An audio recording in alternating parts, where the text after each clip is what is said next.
Hola, ¿qué tal? Paz y bien, soy el padre Rubén Francisco Bellante y con mucho gusto estamos compartiendo otra entrega más de Gozo y Evangelio, este programa, taller dirigido especialmente a catequistas, servidores, evangelizadores, agentes de pastoral y que ustedes escuchan por la radio, pero que también pueden volver a escuchar o compartir a través de mi canal de YouTube, Rubén Francisco Bellante. Entran a YouTube, buscan Rubén Francisco Bellante, donde dice suscribirse, se suscriben y allí van a encontrar cantidades de programas de radio, series de televisión, adoración eucarística, enseñanzas, cápsulas espirituales, todo que le pueden ayudar muchísimo para la pastoral. Entonces, mi canal de YouTube, Rubén Francisco Bellante.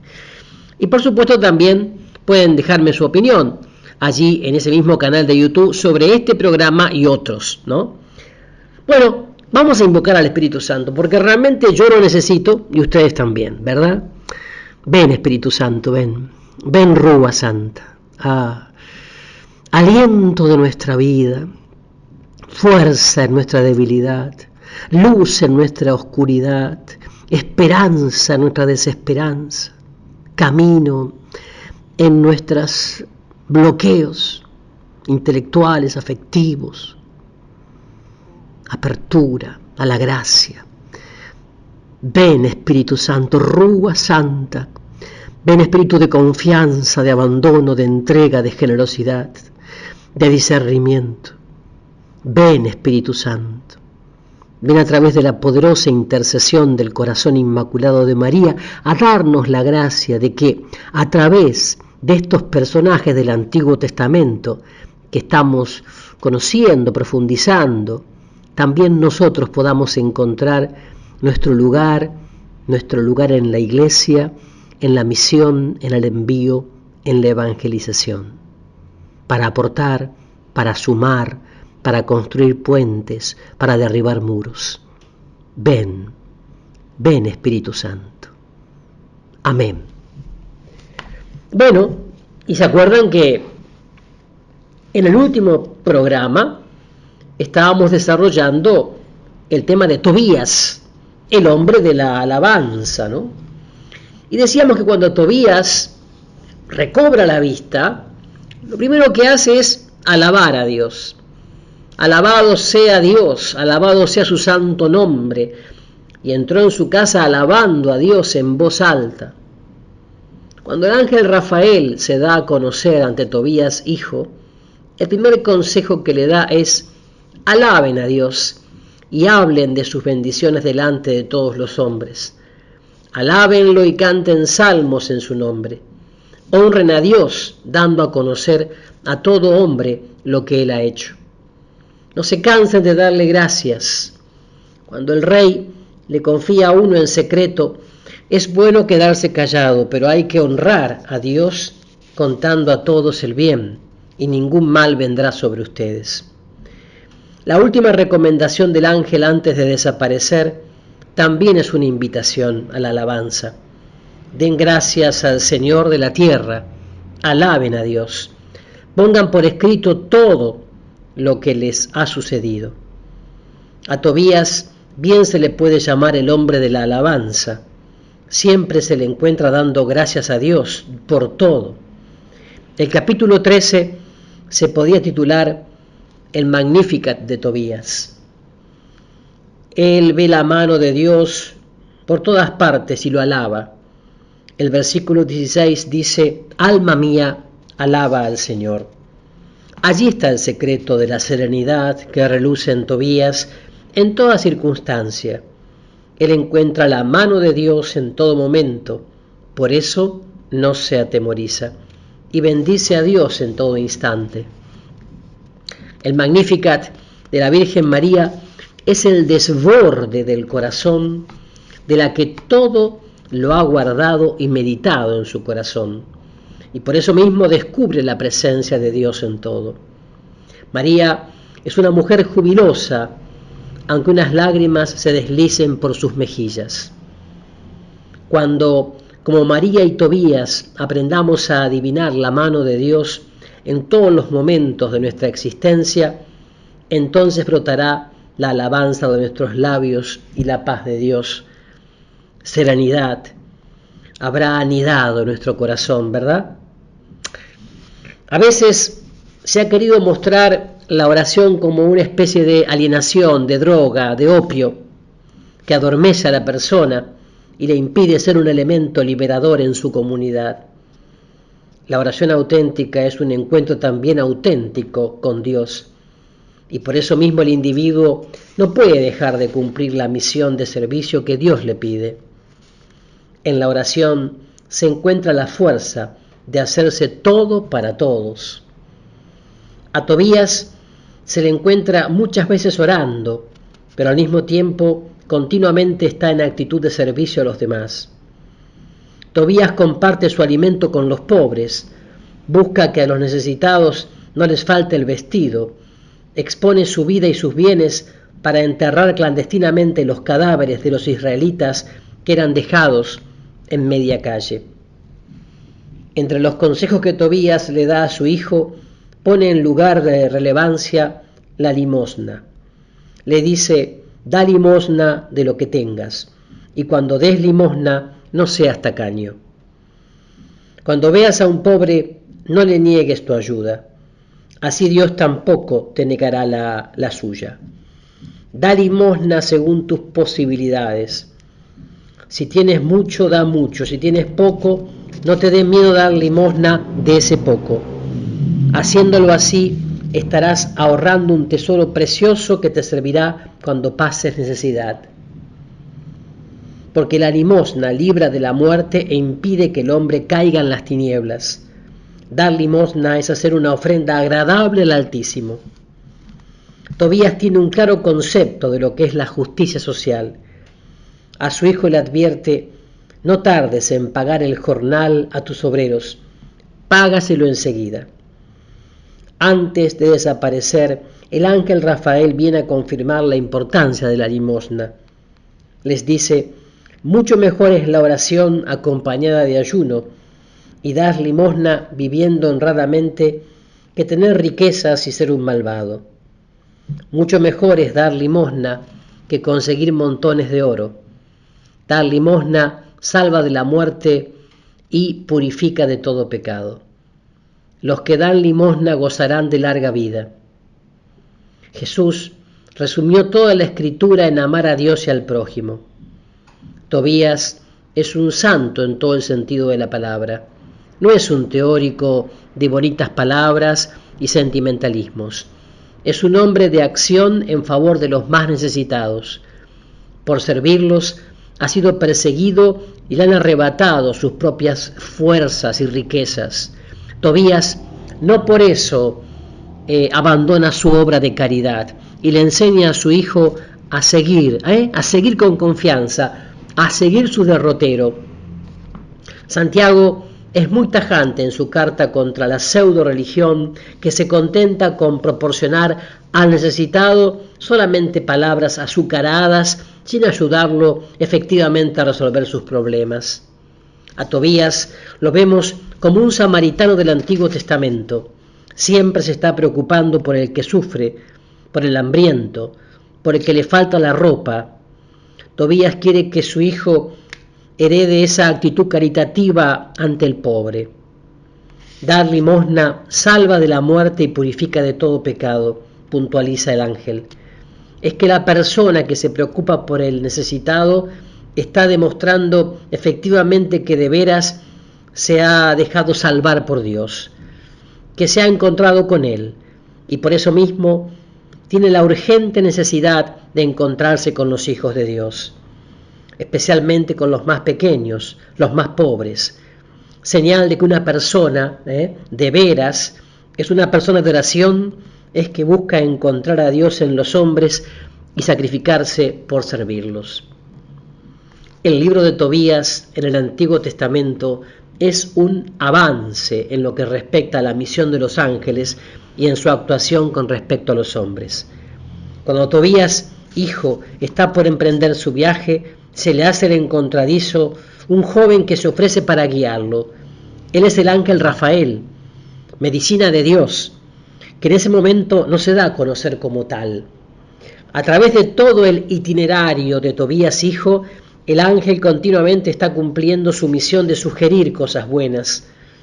En ningún momento Rafael se muestra imperativo, únicamente sugiere lo que es la voluntad de Dios para el bien del joven Tobías. El ángel Rafael le propone tomar la hiel de un pescado y guardarla como medicina para sanar la ceguera de su padre. Es también el ángel quien insiste para que pasen la noche en casa de Raguel. La intención entonces del ángel era provocar un encuentro amoroso entre la joven Sara y Tobías para que culminara en el casamiento. Pero antes del casamiento, Tobías le comunica a su acompañante, el ángel, sus temores con respecto a Sara. Enseguida vamos a regresar para continuar con esta apasionante historia en Gozo y Evangelio. Ya estamos de regreso con más Gozo y Evangelio. Y decíamos que antes del casamiento, Tobías le comunica a su acompañante el ángel sus temores con respecto a Sara. La familia le ha contado la tragedia que existe en la vida de Sara. Sus varios maridos han muerto la noche de su boda. El ángel le dice que no debe temer, que se ponga en oración antes de acostarse y que confíe en el poder de Dios. Es muy relevante el consejo del ángel Rafael. La oración como medio eficaz para ahuyentar el mal que persigue a Sara. Al retornar a su casa, el ángel es también quien se adelanta para invitar a Tobías a que unte con la hiel del pescado a su anciano y ciego padre. Se obra el milagro, Tobías recobra la vista. Antes de desaparecer, el ángel Rafael se da a conocer como un emisario de Dios. Le revela al anciano Tobías que mientras él y Sara elevaban su oración en medio de su angustia, él presentaba esas oraciones al Señor. Le descubre al mismo tiempo que en aquella oportunidad en que Tobías dejó su alimento para ir a enterrar los cadáveres de sus paisanos, él había sido enviado por Dios para probarlo y que ahora había sido enviado para sanarlo. A través de todo el libro se constata la firme creencia que el anciano Tobías tiene acerca de los ángeles. Al despedir a su hijo le dice: Dios te bendiga y su ángel vaya en la compañía de ustedes. Cuando la esposa llora desconsolada porque su hijo tarda en regresar, Tobías la consuela: no llores, creo que un buen ángel de Dios lo acompaña. Todos estos pasajes muestran con sencillez y claridad la misión de los ángeles con respecto a los hombres. Les van sugiriendo, no obligando, a tomar el camino que Dios quiere para ellos. En resumidas cuentas, el ángel es el enviado de Dios para que el hombre se encamine por el sendero de la salvación. En griego, ángel se dice ángelos, que significa emisario, enviado. Esencialmente, los ángeles son emisarios de Dios, enviados de Dios. Dios dispone de sus emisarios para sugerir, para orientar. El hombre es libre de aceptar o rechazar. La Biblia no insiste en las alas y las plumas de los ángeles. Nuestra fantasía es la que no se conforma con que los ángeles se puedan presentar con un rostro normal de seres humanos como Rafael, y por eso ha insistido en ponerles alas y plumas, cosa muy peligrosa, porque si persistimos en creer que los ángeles deben tener plumas y alas, nos vamos a quedar sin encontrarnos con ángeles en nuestra vida concreta. Nos vamos a quedar sin toparnos en medio de la calle con emisarios de Dios. El acompañante de Tobías se presentó con toda normalidad. El joven Tobías ni siquiera sospechó que se trataba de un ángel. Hasta el final, antes de desaparecer, el ángel se dio a conocer como emisario de Dios. Así en nuestras vidas abundan los emisarios que Dios en su bondad nos envía. Hay que aprender a descubrirlos y a captar los mensajes del Señor. Hay que estar atentos para no dejarlos pasar frente a nosotros sin invitarlos a pasar a nuestra casa. En el momento de su presentación, por lo general, no intuimos que se trata de un ángel. Solo al final sabemos que fue un emisario de Dios, aquella persona tal vez antipática que se nos presentó en el momento oportuno y por medio de la cual se nos indicó algo que era lo acertado, lo que Dios quería para nosotros. Tanto el libro de Job como el libro de Tobías plantean el problema del justo que es circuncidado por el sufrimiento. Sus respuestas concuerdan con lo esencial, pero el planteamiento que presentan es desde distintos puntos de vista. Como a Job, también a Tobías se le viene encima un cúmulo de calamidades por hacer caridad y enterrar a sus paisanos que eran perseguidos. Tobías cae en desgracia del rey. Le quitan sus posesiones. Llega a quedar ciego. En medio de tantas desgracias, su mujer, como la de Job, lo desprecia con frases que colindan con la blasfemia. Ante el sinnúmero de desgracias, Job llega a maldecir el día de su nacimiento y explota en una serie de preguntas rebeldes a Dios que casi llegan a la frontera con lo blasfemo. Tobías, en cambio, en ningún momento le hace preguntas inoportunas a Dios. El motivo es muy patente en el libro. Job conocía a Dios solo de oídas. No había tenido todavía un encuentro a profundidad con Dios. Su desgracia le sirvió para encontrarse de veras con Dios. Tobías, en cambio, es un hombre de continua oración y de caridad hacia el más necesitado. La tentación lo encuentra mejor preparado para hacerle frente. Tobías no conoce a Dios de oídas, sino que lo vive en cada instante de su vida a través de la oración y de la caridad traducida en servicio hacia los demás. En lo más crudo de la prueba, Tobías se dirige al Señor y le dice: tú siempre procedes con amor y fidelidad. No me castigues por mis pecados. Aquí está la clave de la serenidad de Tobías en medio de la prueba. En ningún momento desconfía de Dios. Cree firmemente que Él obra siempre con amor y fidelidad. En el libro de Tobías impresiona vivamente que es precisamente después que Tobías ha expuesto su vida por enterrar los cadáveres de sus paisanos cuando le va a sobrevenir la ceguera. Esa noche sale a dormir bajo el alero de su casa y le cae excremento caliente de los pájaros. Queda ciego. Acaba de ejercer un servicio muy arriesgado de caridad y ahora resulta que le llega esa gran tribulación. Es lo que más impresiona. ¿Dónde está Dios? Según el concepto tradicional, a los elegidos de Dios no les podía suceder nada malo. Tobías es un santo varón, pero no se libra de la prueba. Ese es el misterioso proceder de Dios. A pesar de todo, Tobías en ningún momento pone en tela de juicio la bondad de Dios. Sigue creyendo firmemente que Dios obra siempre con amor y fidelidad. En su oración angustiada, Tobías reza: no me castigues por mis pecados.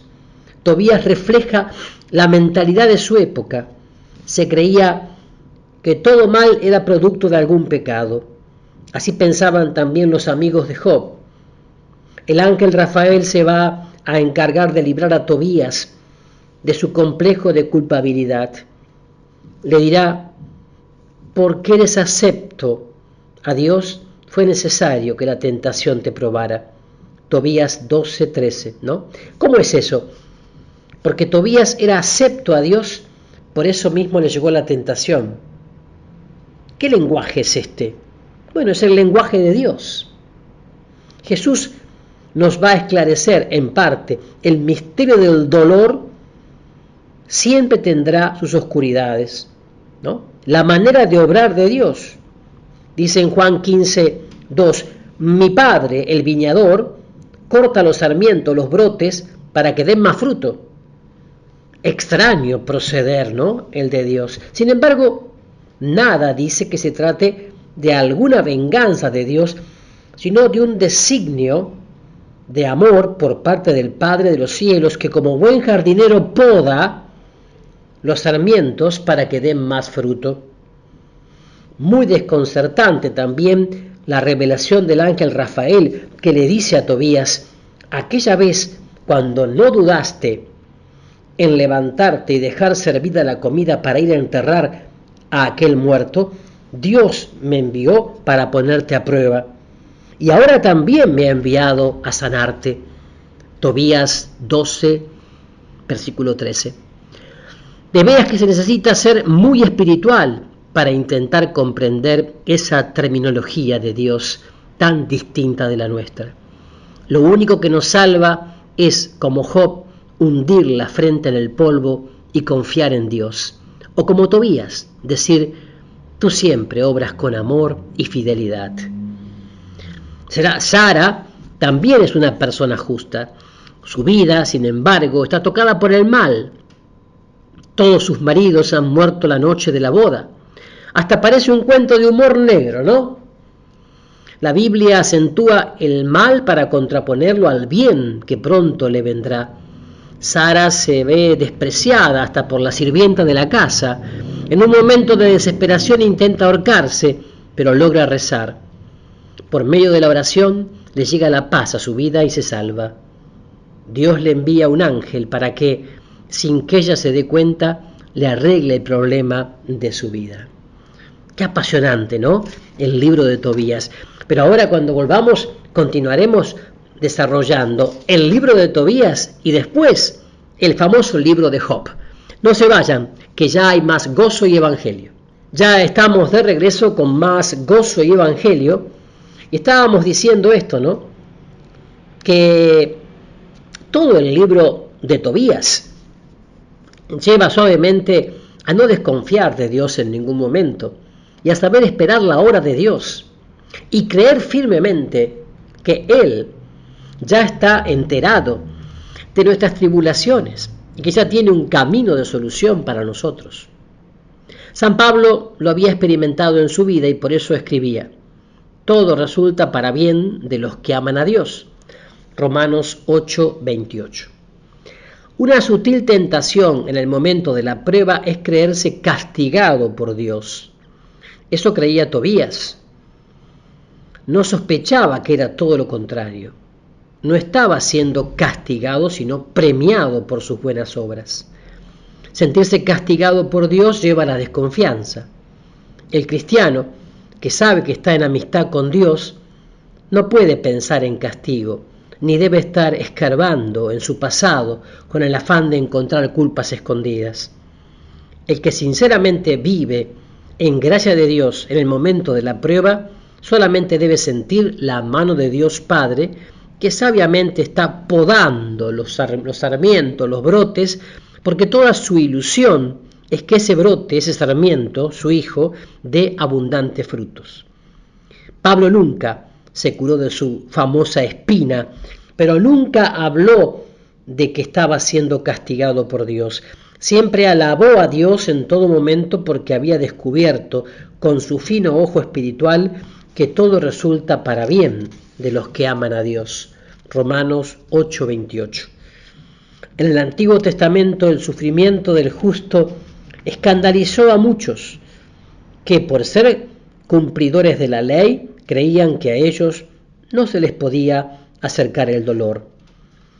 En el Nuevo Testamento, al ver a Jesús colgado de la cruz y a María Santísima con sus mejillas salpicadas de lágrimas, ya no nos escandalizamos, intuimos que Dios tiene un designio misterioso y como Tobías nos atrevemos a decirle en medio de la tribulación: tú siempre procedes con amor y fidelidad. Sí, Señor, tú siempre procedes con amor y fidelidad. Y así entramos a descubrir otro personaje del Antiguo Testamento, Job. Sí, Job, el hombre zarandeado. El novelista Albert Camus decía que él no creía en Dios porque había visto a niños inocentes morir en el bombardeo de la guerra. Ante las tragedias de la vida, frente a las enfermedades que nos agobian, ante el sufrimiento que gotea implacablemente sobre nosotros, nos sentimos muchas veces desconcertados. Algunas personas, con cierta altanería, hasta llegan a preguntar: ¿por qué a mí? Esta pregunta, en el fondo, va dirigida a Dios como una protesta, una rebeldía. Como esa placa que hay en el cementerio de mi pueblo, una placa en una tumba que dice: estoy aquí en contra de mi voluntad. Sí, aunque ustedes no lo crean. O sea, todo esto lleva a la persona a preguntarse si Dios perdió el control del mundo o si su justicia se ha desequilibrado. El libro de Job intenta dar una respuesta a estas acuciantes preguntas de la vida. El autor presenta una especie de teatro.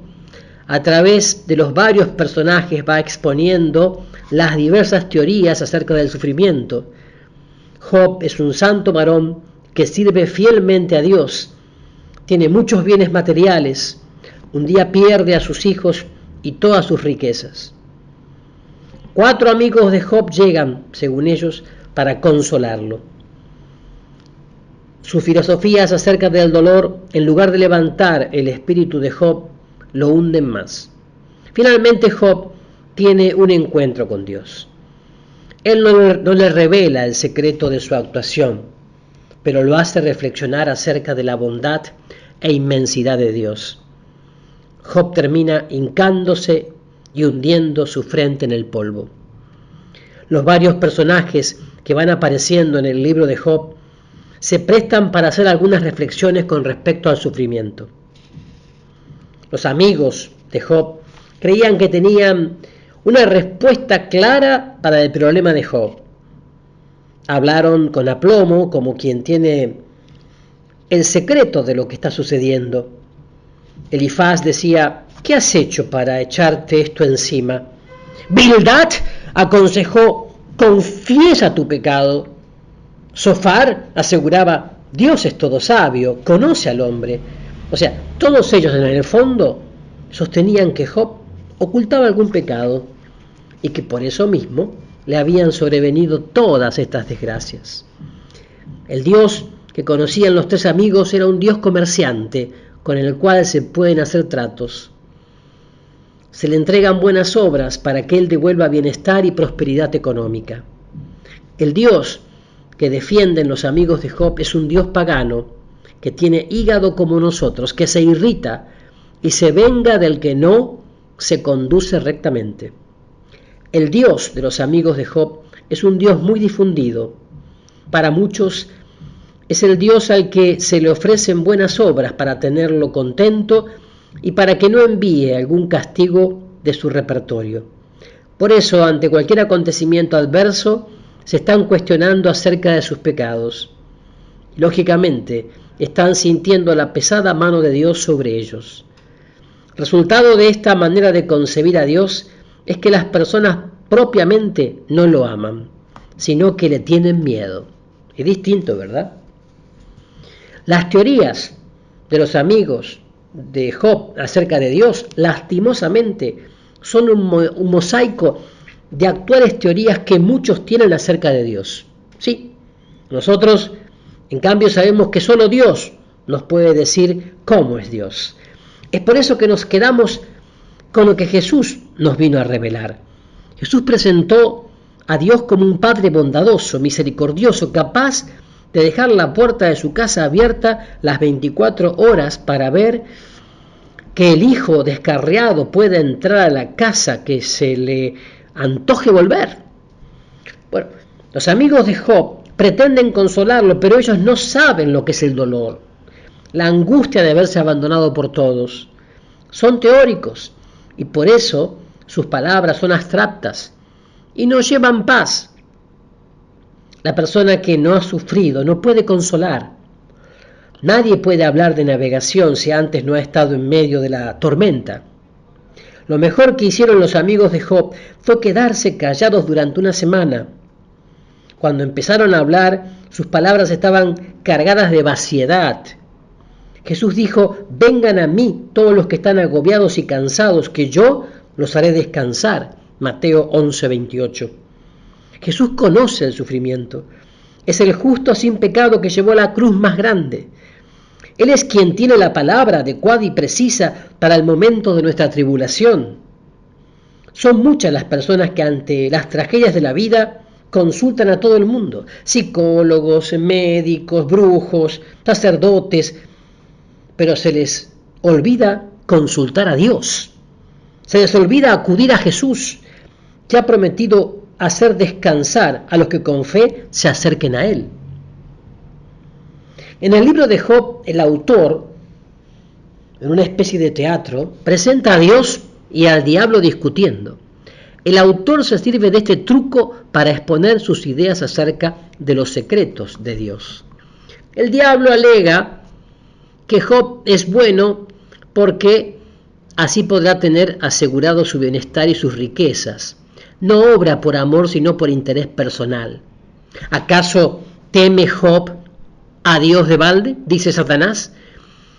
¿No le has cercado alrededor a él y a su casa y a todo lo que tiene? Job 1:9-10. Extiende tu mano y toca todo lo que tiene, y verás si no blasfema contra ti en tu misma presencia. Job 1:11. Lo más desconcertante de todo esto es que Dios le permite al diablo acercarse al santo Job y destruir todas sus posesiones y enviarle una horrorosa enfermedad. El diablo del libro de Job no es el horrendo personaje de la Divina Comedia de Dante Alighieri, ni el intelectual Mefistófeles de Goethe. Aquí hay un personaje real, maligno, que tiene un permiso para sembrar la destrucción y la enfermedad. Jesús llamaba a Satanás el príncipe de este mundo. San Juan aseguraba que el mundo está puesto por el maligno. San Pedro, que había sido zarandeado por el espíritu del mal, lo presenta como un león rugiente que anda rondando, viendo a quién devorar. Para algunos el diablo es un cuentito tonto para infantiles. Lastimosamente, hasta en ambientes eclesiásticos se ha colado ideas no ajustadas a la Sagrada Escritura. Por eso, entre otros, el Papa San Pablo VI, en una de sus catequesis del año 1975, aclaró ciertos conceptos al respecto y presentó al diablo como un ser real y personal, pervertido y pervertidor. Bien, vamos a seguir con Job. Interesante, apasionante. Ya regresamos. Ya estamos de regreso con la última parte de Gozo y Evangelio de hoy, donde estamos desarrollando la vida, el testimonio, ¿no?, de Job. Sí, impresionante además. El hombre zarandeado, Job, ¿no? Y así como los amigos de Job tenían tantas teorías acerca de Dios, así abundan las teorías acerca del demonio. Las teorías de los sabios del mundo distan kilómetros de esa verdad tremenda que salta de toda la Biblia y que la tradición de la Iglesia nos ha venido presentando. Por otra parte, son muchos los que están viendo al diablo en todas partes. Esta no es la guía de la Sagrada Escritura. San Juan expresamente afirma: el que está en ustedes es más fuerte que el que está en el mundo. Primera de Juan 4:4. Los que andan turbados y casi obsesionados por hechizos, brujerías y maleficios, ciertamente tienen más fe en el diablo que en Dios. No es raro entonces que lo encuentren en todas partes, en todas partes. El cristiano cree firmemente en Jesús y centra su atención en Dios y no en las fuerzas del mal. Por ello, el cristiano que vive en gracia, con San Pablo puede decir: si Él está conmigo, ¿quién contra mí? Mientras leemos el libro de Job, vamos viendo el poder del diablo que destruye bienes, hijos, y toca con la enfermedad al santo varón Job, nos asustamos, no dejamos de turbarnos, pero la Biblia claramente expone que Dios está con Job, que hay de por medio un plan divino que solo puede ser producto del amor y de la sabiduría de Dios. Al hablar de Job, es fácil quedarse con las primeras frases del santo varón, como que da miedo seguir leyendo hasta llegar a lo que podría parecer casi una blasfemia. Al principio de sus desgracias, Job dice: Dios me lo dio, Dios me lo quitó. A su mujer, que lo invita a maldecir a Dios, Job le responde: si aceptamos bienes que Dios nos envía, ¿por qué no vamos a aceptar los males? Las desgracias no cesan de llover sobre Job. Su mentada paciencia queda minada y Job llega a maldecir el día de su nacimiento. También, en su desesperación, quiere citar a juicio a Dios para ganarle el pleito.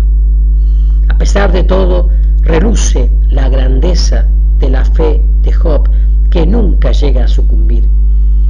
Aunque me matare, dice Job, en él esperaré.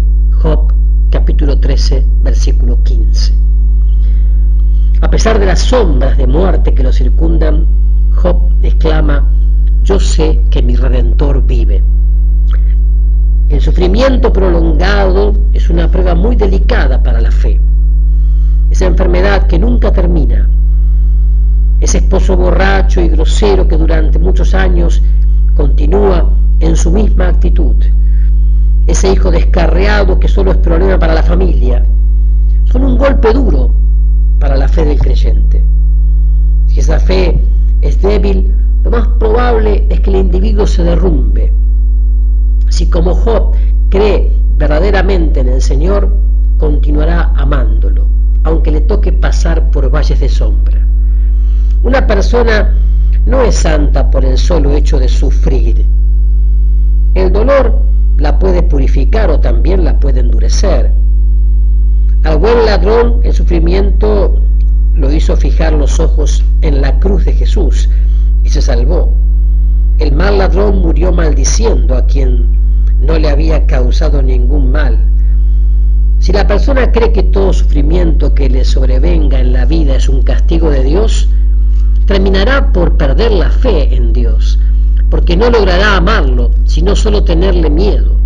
Y esto no es religión, sino superstición. Ni Job ni sus amigos contaban con el mensaje de Jesús en el Nuevo Testamento para poder enfocar su problema. Al contemplar a Jesús en la cruz, nuestra manera de encuadrar el sufrimiento cambia totalmente. Una persona pregunta: ¿qué he hecho yo para merecer este sufrimiento?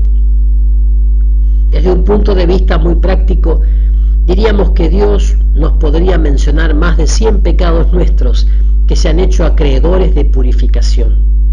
Pero no ese es el caso. Más bien habría que preguntarse qué pecados cometió María Santísima para ser la mujer de los 7 puñales en su corazón. ¿Qué hizo la Santa Señora para ver morir a su hijo en forma tan horripilante? Algo más, Jesús colgando ignominiosamente de la cruz es la mejor respuesta al misterio del dolor. El sufrimiento, la tragedia en la vida de los buenos siempre desconcierta, siempre cuestiona. Esa tribulación que se cierne sobre nosotros precisamente cuando mejor estamos sirviendo al Señor nos deja inquietos y turbados. Nadie tiene una respuesta total para ese misterio. Si como los amigos de Job intentáramos dar respuestas concretas, sencillamente nos equivocaríamos, como ellos, presentando un Dios fabricado por los hombres. Ante ese misterio inquietante, solo nos queda confiar plenamente en Dios como Padre bueno, que según nos asegura San Pablo, no permite una prueba mayor a nuestras fuerzas. Denominador común en la vida de los santos es el sufrimiento. Desde el momento que ellos se acercaron más a Dios, lo aceptaron así, con su misterio y sus raros caminos.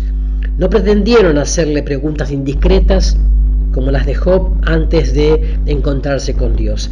San Pedro era consciente de todo eso cuando escribió: no se extrañen de verse sometidos al fuego de la prueba como si fuera algo extraordinario. Al contrario, alégrense de tener parte en los sufrimientos de Cristo para que también se llenen de su alegría cuando su su gloria se manifieste. Primera de Pedro, capítulo 4, versículos 12 y 13. Los amigos de Job, con sus teorías paganas acerca de Dios, solo sirvieron para desconsolar a Job. Cuando los hombres con complejos de dioses quieren tener una respuesta para todo, lo único que logran es hacernos tener miedo a Dios, porque nos presentan un Dios de barro, hecho a nuestra imagen y semejanza, es decir, un Dios egoísta y vengativo, así como quizás somos nosotros. A Job lo salvó de la desesperación su encuentro con Dios. Dios comenzó por lanzarle un sinnúmero de preguntas que Job no podía ni siquiera intentar responder. ¿Quién eres tú para dudar de mi providencia y mostrar con tus palabras la ignorancia? ¿Dónde estabas cuando yo afirmé la tierra? ¿Conoces las leyes que gobiernan el cielo? Dios no le entregó a Job la clave de sus secretas maneras de obrar, únicamente lo encaró con la bondad y la grandeza de Dios. Job se sintió abismado ante tanta bondad y grandeza y solo supo exclamar: ¿qué puedo responder yo que soy poca cosa? Prefiero guardar silencio. Hasta ahora solo de oídas te conocía, pero ahora te veo con mis propios ojos, por eso me retracto arrepentido, sentado en polvo y ceniza. Job se salvó de la frustración cuando se encontró no con el Dios con minúscula de sus sabiondos amigos, sino con el Dios único y verdadero. La gran verdad que dijo Job en ese momento fue: solo te conocía de oídas. Es muy peligroso entonces el encuentro solamente con el Dios de catecismos y libros teóricos. Ese es un Dios de segunda mano. A Dios solo se le puede encontrar personalmente. Lo lamentable es que muchos son solamente, entre comillas, religiosos, es decir, cumplen fielmente con ritos y oraciones, pero no han tenido nunca un encuentro fuerte y personal con Dios. Viven con el Dios fabricado por los hombres y ese Dios los convierte en paganos con el nombre de cristianos.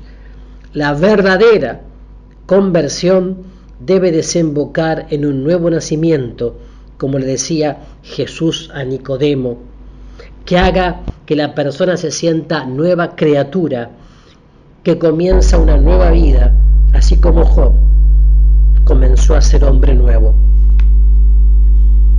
Cuando estaba muriendo Faraday, se le acercaron algunos periodistas para entrevistarlo. Querían conocer su teoría acerca de la vida y de la muerte. El sabio respondió que no tenía ninguna teoría acerca de Dios y con frase de San Pablo les dijo: yo sé bien en quién me he confiado. 2 Timoteo 1:2. Yo sé bien en quién me he confiado. Job, el de las preguntas rebeldes, dejó de cuestionar a Dios cuando se encontró con Dios mismo. Entonces optó por hundir su frente en el polvo, y esa es la única actitud que podemos adoptar ante los misteriosos designios de Dios: hundir la frente en el polvo. No es esto una actitud de cobardía y miedo, es simplemente la actitud de quien ha tenido un encuentro con Dios, lo ha experimentado en su vida y ya no puede desconfiar de Él, por eso se abandona plenamente en sus manos. A eso se le llama fe. Por eso que a través del corazón inmaculado de María, que bendiga al buen Dios Todopoderoso, Padre, Hijo y Espíritu Santo. Nos encontramos próximamente con otro capítulo de Gozo y Evangelio. Paz y bien.